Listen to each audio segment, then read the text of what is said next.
呢個就係我哋嘅多功能清潔機械人啦。我哋整呢一個機械人係因為我哋想幫助一啲清潔覺得好辛苦嘅人，例如係喺餐廳做嘢嘅侍應，或者係老人家。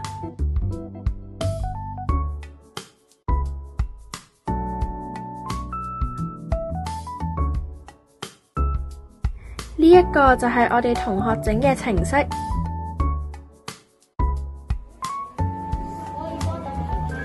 我哋做咗2種測試，呢一個就係我哋嘅第一個方法。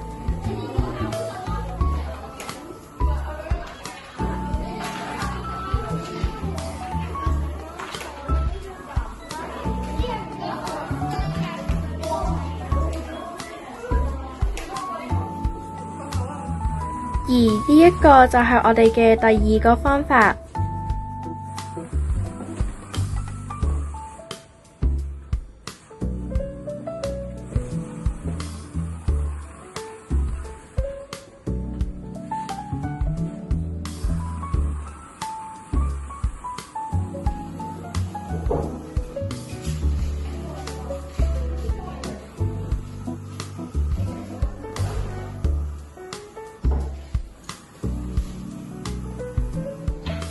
嚟緊，我哋會喺呢一個機械人入面加入抹枱嘅功能。